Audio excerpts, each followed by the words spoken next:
Di tahun ini saya melihat, semestinya ada kombinasi ya antara Konglo driven dengan emiten-emiten berbasis, fundamental ya. Karena kalau misalnya kita Mmm. melihat, khususnya yang fundamental itu rata-rata kinerja pergerakan, harga sahamnya ya, baik itu selama 3 tahun terakhir bahkan juga selama 5 tahun terakhir itu sudah di bawah fairly valued. Berarti sudah benar-benar, Mmm. undervalued ya, hemat saya demikian.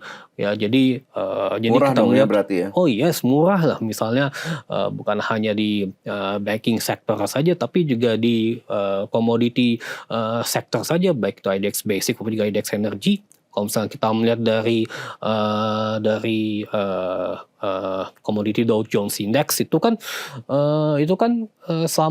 selama ini kan, komoditas itu sudah sangat, extremely undervalued begitu kan. Jadi peluang Mmm. untuk mengalami apresiasi bisa terbuka lebar. Ya ya selain daripada dinamika geopolitik ya misalnya ya tentunya harga komoditas, dunia itu pasti juga akan dipengaruhi oleh, peningkatan demand ya. Ya syukur-syukur terjadi global economic recovery ya tentunya ini juga bisa mendorong terjadinya, peningkatan, permintaan di sektor komoditas yang menjadi andalan bagi industri manufaktur untuk terus berekspansi. Ini secara global misalnya seperti itu. Ya, belum Oke. lagi juga yang lainnya kalau misalnya jika kita melihat juga sektor, infrastruktur, misalnya infrastruktur terutama berbasis, telekomunikasi itu juga penting karena kita juga menuju ke infrastruktur berbasis digitalisasi agar supaya kita bisa produktif dari sisi, kebutuhan konten kayak seperti ini misalnya ataupun Oh juga gitu. AI ya kan, ya ya Oke. jadi dan sebenarnya juga masih terdapat beberapa sektor lain yang menarik ya. Kalau misalnya jika untuk bulan suci Iya. Ramadan misalnya, kita melihat transportasi ini juga Bergerak sudah ini ya? bergerak begitu ya seperti Oke. itu. Jadi memang Belum lagi lagi-lagi ada juga banking momentumnya ya. tersendiri, tapi kalau yang Mas Nafan lihat tadi kayaknya sektor kalau saya rangkum ada komoditi begitu ya, Mhm. kemudian juga infrastruktur. Iya Meskipun betul. 2025 kemarin memang cukup dominan sekali saham-saham berbasis konglomerasi ya, Iya dan betul. 2026 sepertinya saham-saham yang memang berbasis fundamental yang memang sudah undervalue atau cukup murah, ini menarik juga untuk diperhatikan. Betul Nah mungkin betul. teman-teman bisa digali sendiri aja ya saham-saham apa aja tadi yang Iya, disebutin sama Mas Nafan sektor-sektornya, kemudian industri-industrinya mhm. biar bisa jadi watchlist Iya. sendiri. Ya atau enggak nanti kalau di IDX Channel saya bisa di kesempatan untuk ini untuk Biasanya tampil kita nanti ada ya di live iya ada di program live. Jadi saya paginya bisa ya. berikan rekomendasi saham tentunya seperti itu. Oke boleh, berarti ini maksudnya suruh terus pantengin nih IDX Channel nih Iya biar tahu betul lagi sekali, saham-saham pilihannya apa mhm. aja. Oke, kalau dari sektor itu, tapi kalau kemudian secara apa ya, kategorisasi saham big caps ini akan Mmm, lagi-lagi jadi penopang indeks nggak di tahun 2026 atau justru mmm. lapis-lapis bawahnya nih yang akan bergerak ataupun menjadi penopang indeks di tahun 2026?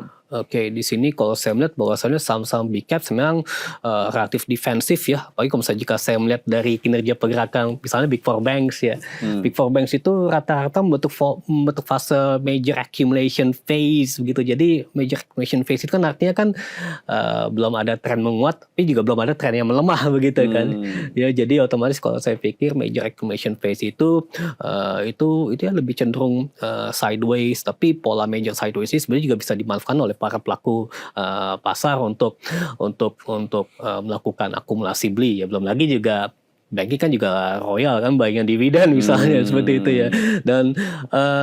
Dan belum lagi juga emiten-emiten, blue chip lainnya juga, sebenarnya juga royal bagian dividen ya, ya.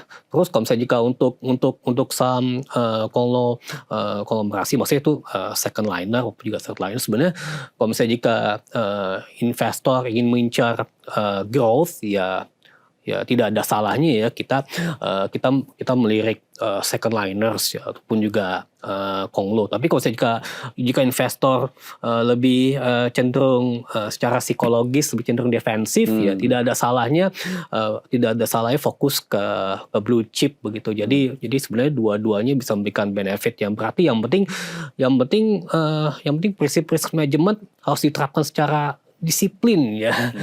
Ya Tapi begitu. apakah yang memang sudah jadi nature-nya si big caps ini Mas Nafan untuk bergeraknya akhirnya tidak terlalu banyak atau tidak terlalu jauh juga di tahun-tahun ini? Ya karena kalau saya melihat ini juga karena faktor asing yang masih bersifat prudent ya hemat saya, apalagi ini terkait dengan dinamika MSCI.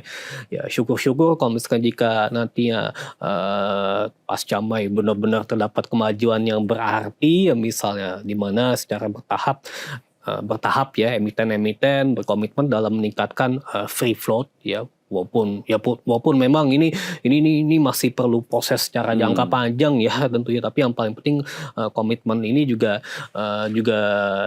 penting agar supaya MSCI bisa merevisi statement kembali agar supaya tidak lagi menerapkan dynamic interim freeze karena bursa kita maupun juga stakeholders kita sudah berubah ke arah yang lebih baik. Ya kita berkomitmen untuk melakukan reformasi pasar modal tanah yang secara menyeluruh ya, oke. Jadi otomatis saya pikir nanti kalau misalnya jika asing masuk ya nanti lama-lama nanti saham-saham blue chip ya seperti big four banks dari fase major accumulation phase menjadi major markup phase begitu ya, hemat saya demikian. Oke, jadi berpotensi ada pergerakan itu begitu ya kalau memang kita sudah dinilai sudah cukup baik begitu ya apa yang dilakukan oleh regulator kita. Tapi kalau kita lihat sisi inilah Mas Nafan, ini kan kita masih di awal-awal 2026 ya. Melihat laporan keuangan emiten di akhir tahun 2025 kemarin, catatannya apa nih Mas? Dominan yang masih cukup positif dan sesuai ekspektasi investor atau justru banyak yang miss-missnya juga? Ya sebenarnya rata-rata yang saya catat itu 8% hingga 12% ya untuk kinerja bottom line. Tapi juga ada yang benar-benar di atas ekspektasi. Taruhlah misalnya ada emiten yang menjalankan ekspansi bisnis untuk meningkatkan kapasitas produksinya, sekaligus juga memanfaatkan peningkatan terjadinya ini ya kenaikan harga komoditas sehingga average selling price-nya meningkat secara signifikan ya. Jadi ini contohnya kayak seperti emiten berbasis emas ya, tentunya ini di atas ekspektasi ya, saya akui ya. Karena ini sudah benar-benar tercermin dari proses uptrend yang terjadi pada emiten gold related stock base seperti itu. Jadi kalau misalnya jika untuk emiten-emiten lainnya yang mengalami pengambatan dari sisi kinerja top line, tentunya ini benar-benar mempengaruhi dari sisi bottom line. Tapi overall pada waktu itu yang saya catat itu di kisaran 8 hingga 12% ya. Rata-rata seperti itu. Oke, Rata-rata seperti itu. jadi memang masih cukup bagus begitu ya, meskipun yang cukup menonjol tadi dari sisi komoditas ataupun tadi yang berbasis emas yang memang kita tahu kemarin kencang sekali ya di tahun 2025. Nah kalau kita lihat soal risiko eksternal lah, mungkin kita ulas sedikit lagi Mas Nafan.